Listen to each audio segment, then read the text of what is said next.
I'm happy to ask DJ Deb, co-founder and CEO of Francisco Partners, to come up to introduce Sandy Robertson. DJ.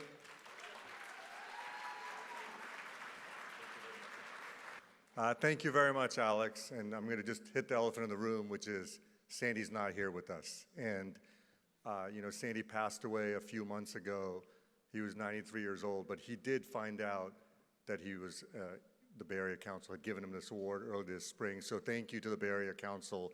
It really was one of his life achievements, and he's eternally grateful. I also want to,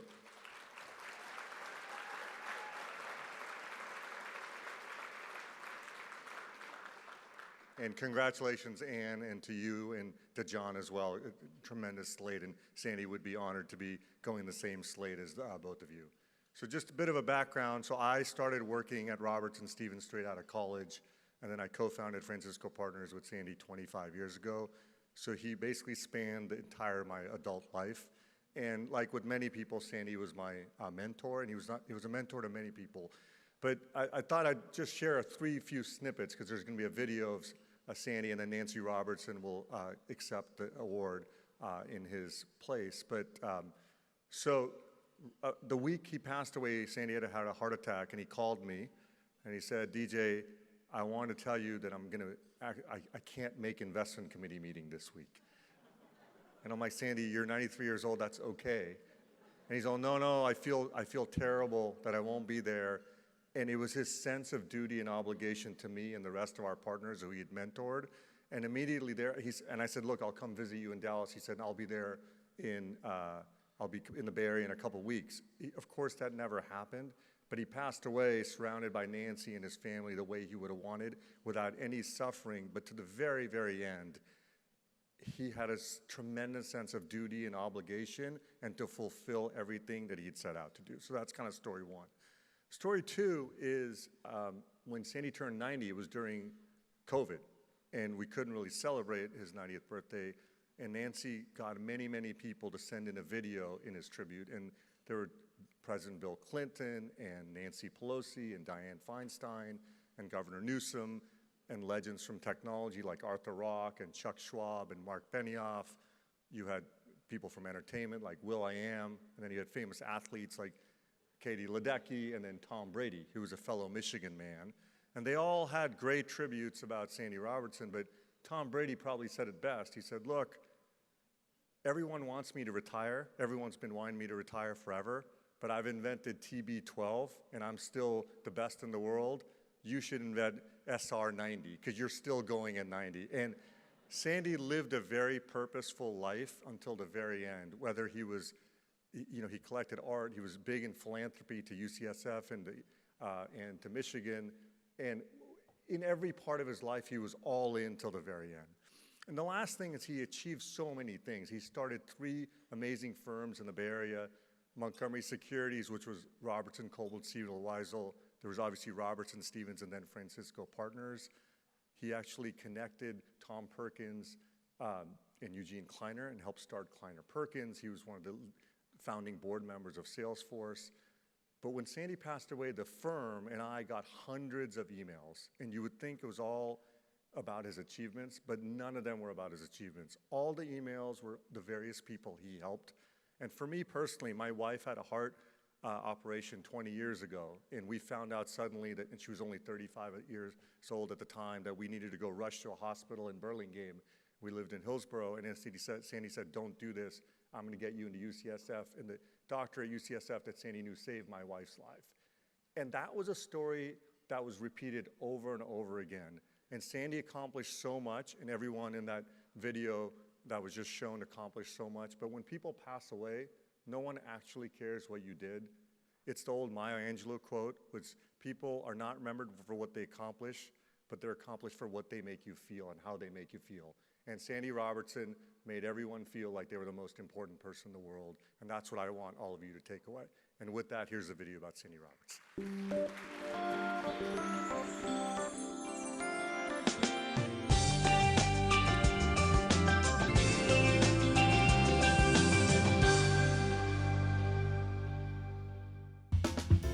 The term Silicon Valley didn't exist when Sandy Robertson arrived in the Bay Area from Chicago in 1965 to open a West Coast office for a prominent investment banking firm.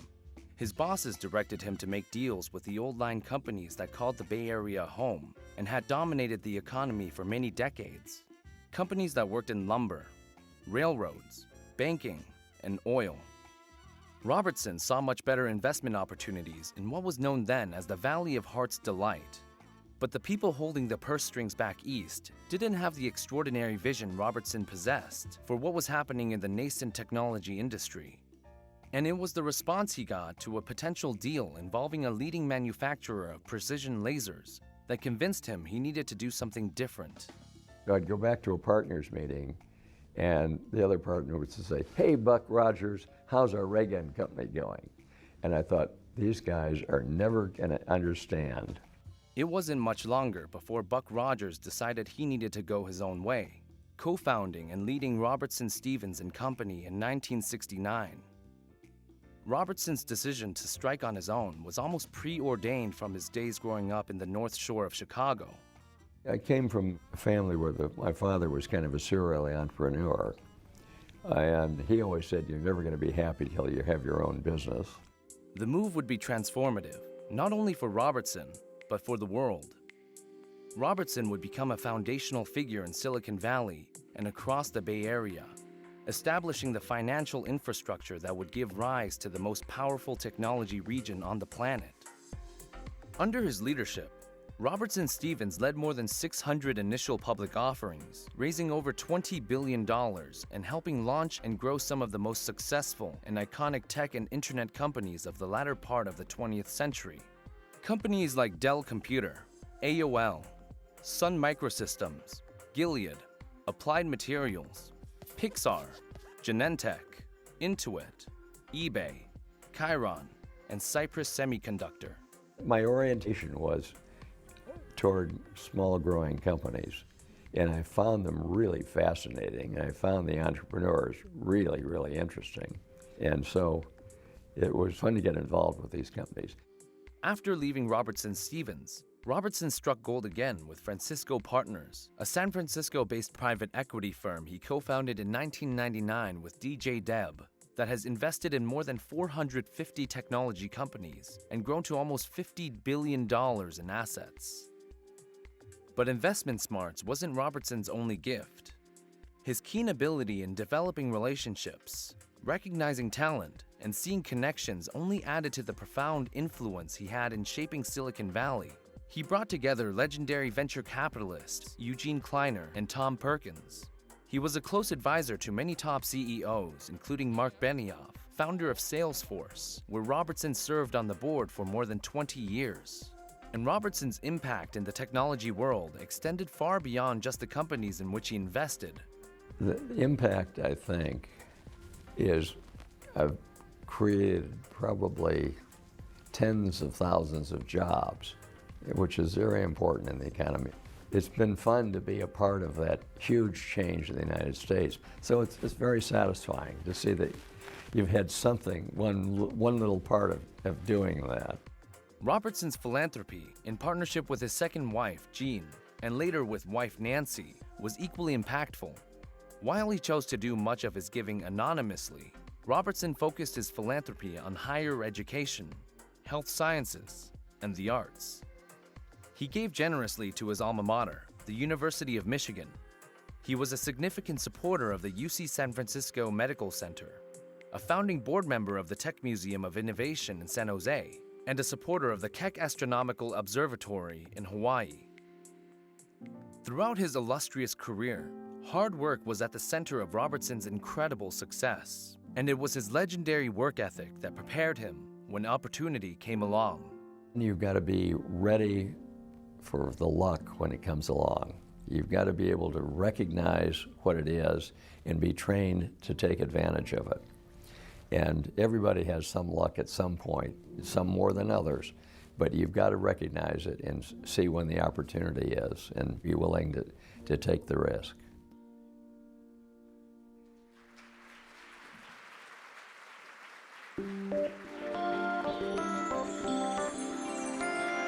Ladies Ladies and gentlemen, please welcome Nancy Robertson to the stage to accept this award on behalf of her late husband, Sandy.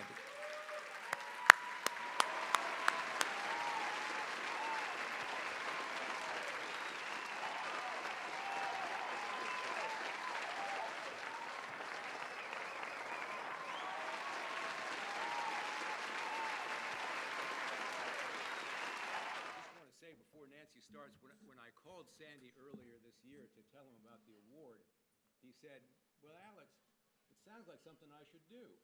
So. Oh, goodness. Thank you, Alex. Thank you, DJ, for your good memories of Sandy. And thank you, loyal friends at Francisco Partners and Salesforce, for being here tonight. And to all of you in this huge audience of over 500 members of the illustrious Bay Area business community, among whom my late husband, Sandy Robertson, was very, very proud to be counted. So many of you, I'm told, Sandy knew his colleagues, some collaborators on the same teams and some on opposing sides.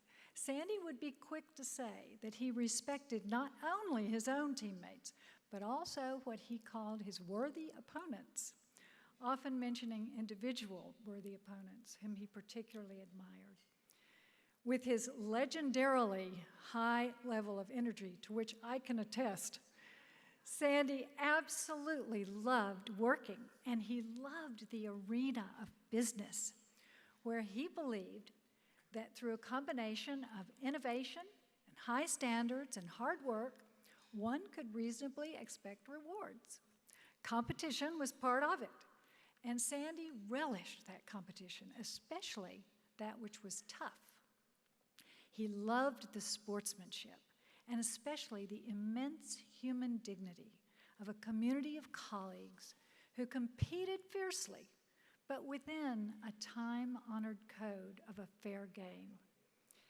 He even loved a not-so-obvious reward, the way in which the instrument of finance enabled many a worthy entrepreneur to build a viable company, and for that company to stand up and be counted in our greater economy. And he took meaning from being a part of giving the public opportunities to reap rewards by believing in and pulling for and investing in promising American companies, so many of which were spawned right here in this smart, creative, forward-looking part of our nation.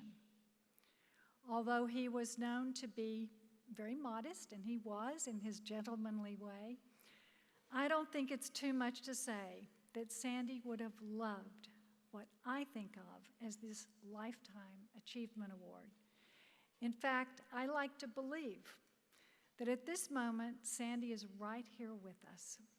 And with that characteristic warmth of his, I think Sandy is smiling, addressing you, all of you, who honor Sandy with this esteemed designation. For naming Sandy Robertson to the Bay Area Business Hall of Fame, on behalf of my beloved Sandy, I sincerely thank you.